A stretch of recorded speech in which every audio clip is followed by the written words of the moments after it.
আপনাকে যদি প্রশ্ন করা হয় দৈনিক 5 ওয়াক্ত নামাজের মধ্যে সবচেয়ে কঠিন কোন নামাজটা আদায় করা, কোন নামাজটা আদায় করতে গেলে সবচেয়ে বেশি খারাপ লাগে, আপনি নিশ্চয়ই কোনো চিন্তা ভাবনা ছাড়াই উত্তর দিবেন ফজরের নামাজ। বিশেষ করে যুবক এবং বৃদ্ধদের জন্য এই নামাজটা শীতকালে আদায় করা অত্যন্ত কষ্টকর।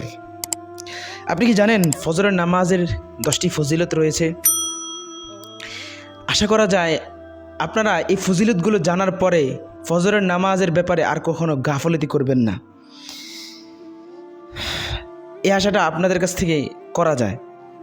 ফজরের নামাজের অনেকগুলো ফজিলত আছে, বিশেষ করে 10টি ফজিলত, যে ফজিলতগুলো জানার পর আশা করা যায় কোনো মুসলমান আর ফজরের নামাজের ব্যাপারে গাফলতি করবে না। নাম্বার 1, রাসূল সাল্লাল্লাহু আলাইহি সাল্লাম বলেন, ফজরের সালাত হলো মুমিন এবং মুনাফিকের মধ্যে পার্থক্যকারী। ফজরের নামাজ আল্লাহ রাসূল বলেন মুনাফিকদের জন্য আদায় করা অনেক কঠিন। সহিহ বুখারীর বর্ণনায় হাদিসটি আসে। রাসূল সাল্লাল্লাহু আলাইহি সাল্লাম বলেছেন, যে ব্যক্তি ফজরের সালাত আদায় করে সে ব্যক্তি ওই দিন আল্লাহ সুবহানাহু ওয়া তাআলার জিম্মায় চলে যায়, অর্থাৎ স্বয়ং আল্লাহ তাআলা ওই ব্যক্তির দায়িত্বভার গ্রহণ করেন ওই দিনের। 3 নাম্বার, রাসূল সাল্লাল্লাহু আলাইহি সাল্লাম বলেছেন, যে ব্যক্তি ফজরের সালাত আদায় করবে আল্লাহ রাব্বুল আলামিনের ফেরেশতাগণ আল্লাহ সুবহানাহু ওয়া তাআলার কাছে ওই ব্যক্তির ব্যাপারে সুপারিশ করবে। ওই ব্যক্তির ব্যাপারে আল্লাহ সুবহানাহু ওয়া তাআলার কাছে বলবে যে তিনি একজন ভালো মানুষ, অর্থাৎ ফেরেশতারা আপনার ভালো হওয়ার ব্যাপারে আল্লাহ সুবহানাহু ওয়া তাআলার কাছে সুপারিশ করবে এবং আপনি একজন ভালো মানুষ হিসেবে আল্লাহ সুবহানাহু ওয়া তাআলার কাছে সাক্ষী দিবে। 4 নাম্বার, রাসূল সাল্লাল্লাহু আলাইহি সাল্লাম বলেছেন, যে ব্যক্তি ফজরের সালাত জামাতের সাথে আদায় করবে আল্লাহ তাআলা তার আমল নামায় সারা রাত দাঁড়িয়ে নফল নামাজ আদায় করার সওয়াব দান করবেন। সুবহানাল্লাহ। হাদিসটি সহিহ মুসলিমের মধ্যে এসেছে।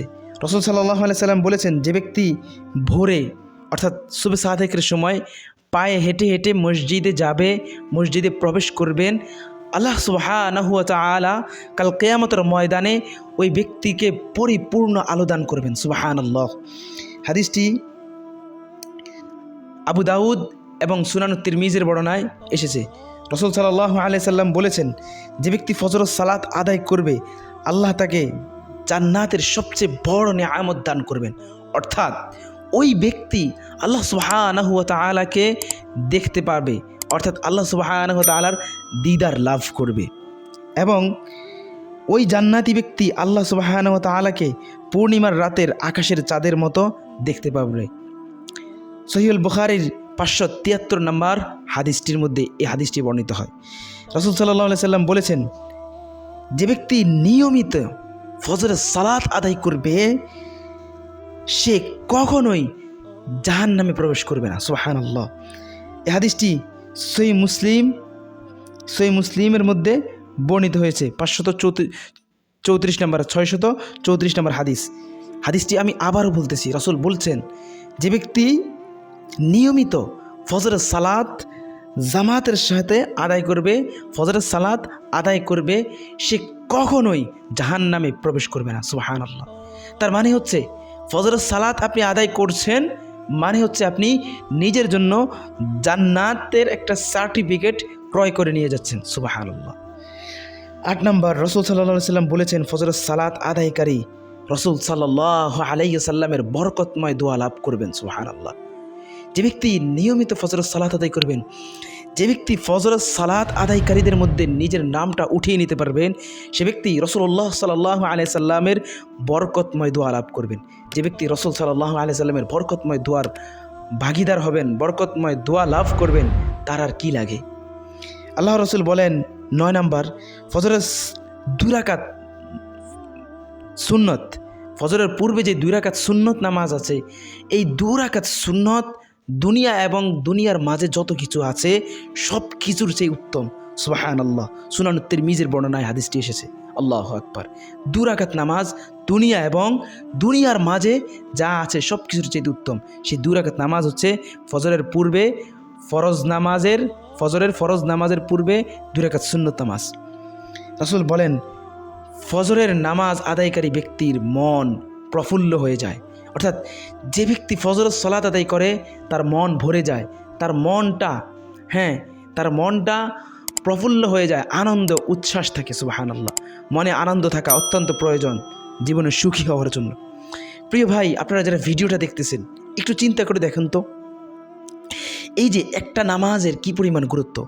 একটা হাদিসের মধ্যে এমনই এসেছে যে রাসূল সাল্লাল্লাহু আলাইহি সাল্লাম বলেছেন, ফজরের নামাজ এবং এশার নামাজ, এই দুই নামাজ মুনাফিকদের জন্য আদায় করা খুবই কষ্টকর। হ্যাঁ, যদি তোমরা জানতে এই দুই নামাজে কি পরিমাণ সওয়াব আছে, তাহলে তোমরা হামাগুড়ি দিয়ে হলেও নামাজের মধ্যে অংশগ্রহণ করতে, ফজর এবং এশায়। সুবহানাল্লাহ, একটা নামাজ আপনি আদায় করার দ্বারা, জামাতে আদায় করার দ্বারা সারা রাত নফলে ইবাদতের সওয়াব পাচ্ছেন। একটা নামাজ যা আদায় করার ফলে আল্লাহ সুবহানাহু ওয়া তাআলার রাসূল, আল্লাহ সুবহানাহু ওয়া তাআলার রাসূল নবী মুহাম্মদুর রাসূলুল্লাহ সাল্লাল্লাহু আলাইহি সাল্লাম বলতেছেন, আপনি কখনোই জাহান্নামে প্রবেশ করবেন না।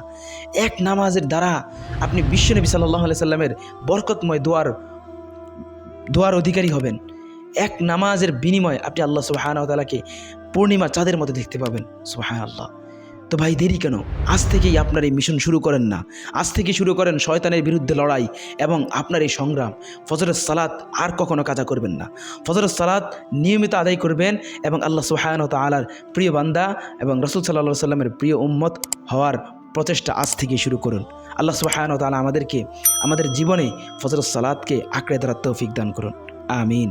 ওয়া আখিরু দাওয়ানা আলহামদুলিল্লাহি রাব্বিল আলামিন।